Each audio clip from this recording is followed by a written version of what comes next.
Good morning students. हम कर रहे थे हमारा chapter number 18 pollution of air and water. तो हमने अभी ताजमहल के बारे में पढ़ लिया था कि ताजमहल जो है उसके ऊपर एयर पोल्यूटेंट्स का कैसा इफेक्ट हो रहा है। अब नेक्स्ट हमारा टॉपिक आता है green house effect. You know that sun rays warm the earth surface, कि जो सन की रेज हैं वो क्या करती है अर्थ के सरफेस को, सन रेज जो है वो अर्थ सरफेस को क्या कर देती है, गर्म कर देती है। A part of radiation that falls on earth is absorbed by and a part of reflected back into space. कि ये कहता है कि जो एक पार्ट होता है ना किसका, रेडिएशन का, रेडिएशन मतलब किरणें जो होती हैं उनका एक हिस्सा जो होता है वो तो अर्थ एब्जॉर्व कर लेती है और दूसरा जो होता है वो अर्थ के सरफेस से रिफ्लेक्ट होकर किधर चला जाता है, स्पेस में चला जाता है वापस से। फिर क्या कहता है, a part of the reflected radiation is trapped by the atmosphere. और जो पार्ट रिफ्लेक्ट होकर स्पेस में जाता है उस पार्ट को हमारी जो एटमॉस्फेयर होती है वो ट्रैप कर लेती है। ट्रैप का मतलब रोक लेती है। The trapped radiation further warm the अर्थ। और ये जो ट्रैप्ड रेडिएशन है वो फिर क्या करती है, फर्दर अर्थ को और गर्म करती है। देखिए कुछ हिस्सा तो क्या था, हमारा जो सरफेस था अर्थ का, सतह जो थी हमारी, उसने एब्जॉर्व कर लिया और बाकी जो बचा वो रिफ्लेक्ट होकर वापस जा रहा था, लेकिन वापसी में ही बीच में जो अर्थ की एटमॉस्फेयर है वो उसे रोक लेती है। ठीक है, और उससे क्या होता है, जब वो रोक लेती है उसको तो अर्थ का एटमॉस्फेयर और ज़्यादा गर्म हो जाता है। If you have seen a green house in a nursery और elsewhere, recall that sun's heat is allowed to get in but is not allowed to get out। अगर आपने जो नर्सरी मतलब जहाँ पर पेड़ पौधे ग्रो किए जाते हैं वहाँ पर एक ग्रीन हाउस बना होता है। देखिएगा कभी कांच से ना एक ग्रीन कलर का वो लाइक झोपड़ी सी बना के रखते हैं, ठीक है, तो उसको क्या कहा जाता है, ग्रीन हाउस कहा जाता है। उसमें क्या किया जाता है कि सन की रेज एंटर तो करती हैं लेकिन बाहर नहीं जाती, तो इससे क्या होता है उस ग्रीन हाउस का जो इन्वायरमेंट होता है ना वो गर्म बना रहता है। ठीक है, फिर क्या कहता है, the trapped heat warms the green house. और ग्रीन हाउस को वो जो हीट है वो गर्म रखती है। The trapping of radiation by the earth atmosphere is similar. और ये जो रेडिएशन है, ठीक है, जो सूरज की किरणें आ रही उनका ट्रैप करना अर्थ के एटमॉस्फेयर के अंदर इसी तरीके का होता है जैसे कि ग्रीन हाउस के अंदर जो अर्थ की रेडिएशन होती है वो रुक जाती हैं, ट्रैप हो जाती हैं, वैसे ही। फिर कहता है that is why it is called the green house. और इसी वजह से इसे क्या कहा जाता है, ग्रीन हाउस इफ़ेक्ट कहा जाता है। Without this process life would not have been possible. और इस प्रोसेस के बिना जो जीवन है वो संभव नहीं है। But now it's threatens life. लेकिन अब ये हमारे जीवन के लिए क्या बन गया है, एक तरीके से मतलब हमारे जीवन के लिए ठीक नहीं है। क्यों, CO2 is one of the gas is possible for its effect this effect. कहते हैं कि CO2 जो कार्बन डाइऑक्साइड है वो इस ग्रीन हाउस इफेक्ट के लिए सबसे ज़रूरी गैस है, सबसे ज़्यादा रिस्पॉन्सिबल गैस है। You know that CO2 is one of the component of air. और CO2 जो है वो गैस का कंपोनेंट भी है, ठीक है, मतलब जो हमारी एयर है उसका कंपोनेंट भी है ना। नाइट्रोजन है, फिर ऑक्सीजन है और ये CO2 वगैरह गैसेस भी तो एयर में पाई जाती हैं। You have also studied the role of carbon dioxide in plant. आपने कार्बन डाइऑक्साइड का जो रोल है प्लांट्स के अंदर वो पढ़ा होगा कि कार्बन डाइऑक्साइड प्लांट्स क्या करते हैं, कार्बन डाइऑक्साइड लेते हैं और ऑक्सीजन छोड़ते हैं और अपना जो फूड है वो प्रिपेयर करते हैं फोटोसिंथेसिस से। But if there is excess of CO2, लेकिन अगर CO2 का अमाउंट बहुत ज़्यादा बढ़ गया तो क्या होगा, इट एक्ट एज पोल्यूटेंट। तो ये किस तरीके से काम करेगी, एयर पोल्यूटेंट की तरह, मतलब एयर को ख़राब कर देगी ना कार्बन डाइऑक्साइड अगर ज़्यादा बढ़ जाती है तो। कैन यू हेल्प पहेली find out the answer of her question.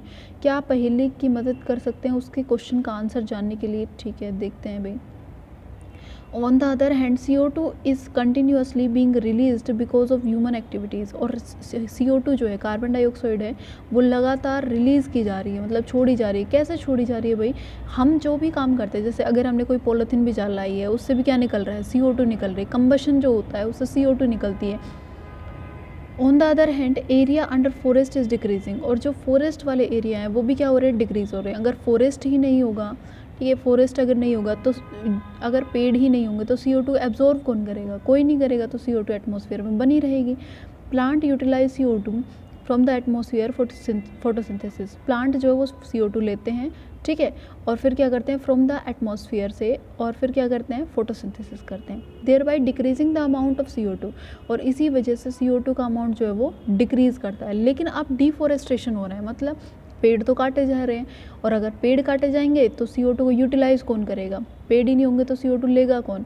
और इसी वजह से CO2 का जो अमाउंट है वो इंक्रीज़ करता जा रहा है in the air because the number of trees, क्योंकि जो नंबर ऑफ ट्रीज़ जो हैं वो क्या हो रहे हैं, विच कंज्यूम CO2, जो कि CO2 को कंज्यूम करते हैं, इज़ रिड्यूस, वो कम हो रहे हैं. Human accumulation of CO2 in the atmosphere,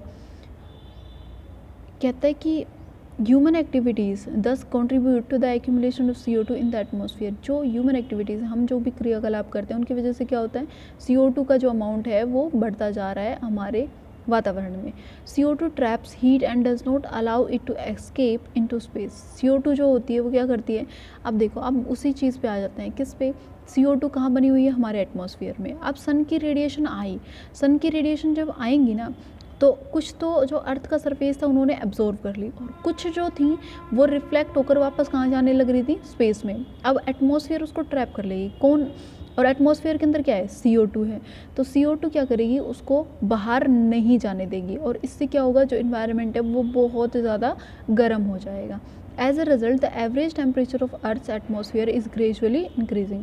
और इसी वजह से जो अर्थ का एटमॉस्फेयर का जो टेम्परेचर है ना वो बहुत ज़्यादा बढ़ जाएगा.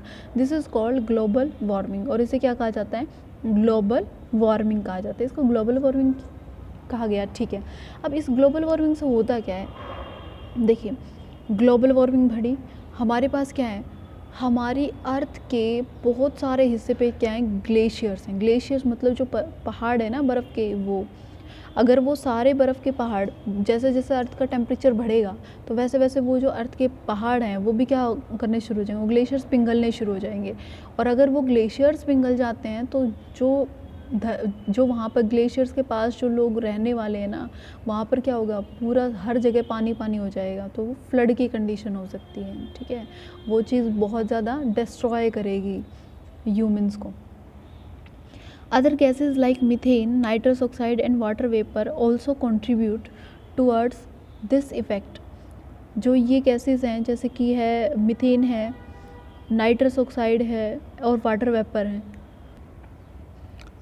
ये भी क्या करेंगे, इस इफ़ेक्ट के अंदर CO2 के हेल्प करते हैं एक तरीके से, कि ये गैसेस जो हैं वो भी ग्लोबल वार्मिंग के लिए रिस्पॉन्सिबल हैं, ठीक है.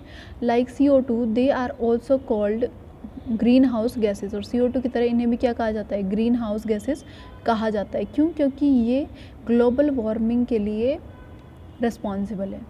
Global warming has become a major concern for government के लिए, हमारी जो सरकार है उसके लिए क्या हो गया है, ये एक कंसर्न हो गया, मतलब चिंता का विषय बन गया है ये world wide. Many countries have reached an agreement to reduce the emission of green house. जो बहुत सारे देश हैं उन्होंने क्या किया, एक एग्रीमेंट पास किया है ताकि जो ग्रीन हाउस गैसेस हैं उनका जो अमाउंट है उसको रिड्यूस किया जा सके. The Kyoto protocol is such agreement, और ये जो कोयोटो प्रोटोकॉल है वो एक ऐसा ही एग्रीमेंट है जिसके अंदर क्या किया गया है कि जितना ज़्यादा आप रिड्यूस कर सकते हैं जो ग्रीन हाउस गैसेस को है, उतना ज़्यादा आपको ग्रीन हाउस गैसेस का रिड्यूस करना है, ठीक है. कोयोटो प्रोटोकॉल जैसे एग्रीमेंट जो हैं वो इसके लिए बनाए गए हैं. Bujo is surprised to hear that an increase in earth temperature by even as little as 0.5 degree can have such serious effect. बूजो ये जानकर बहुत ज़्यादा सरप्राइज्ड था कि अगर अर्थ के एटमॉस्फेयर में, हमारी धरती का जो एटमॉस्फेयर है, जो टेम्परेचर है उसके अंदर अगर 0.5 डिग्री सेल्सियस का भी इंक्रीमेंट हो गया ना तो वो भी एक बहुत ही सीरियस इफ़ेक्ट देता है. पहली tells him that she had read in the newspaper recently that the Gangotri glaciers in Himalaya has starting melting because of global warming. देखिए ये आ गए यहाँ पे. अब पहली ने क्या पढ़ा है कि न्यूज़पेपर में कि जो गंगोत्री ग्लेशियर है, ठीक है, हिमालय के अंदर जो गंगोत्री ग्लेशियर्स हैं वो मेल्ट करना शुरू हो गया है. मेल्ट करना उसने शुरू कर दिया है, किसकी वजह से, ग्लोबल वार्मिंग की वजह से. अब उस गंगोत्री ग्लेशियर के पास जो भी मतलब लोग रहते होंगे, ठीक है, तो उनको सबसे ज़्यादा प्रॉब्लम आएगी. अगर वो ग्लेशियर ऐसे ही पिघलना शुरू हो गया ना तो इससे क्या होता है कि ह्यूमंस को डैमेज पहुंच सकता है, ठीक है. So this is all about green house effect and that's all for today. हम फर्दर नेक्स्ट टॉपिक है हमारा व्हाट कैन बी डन, कि हम क्या कर सकते हैं जो पोल्यूशन है उसको कम करने के लिए, तो वो हम करेंगे हमारी नेक्स्ट वीडियो में। So that's all for today, thank you.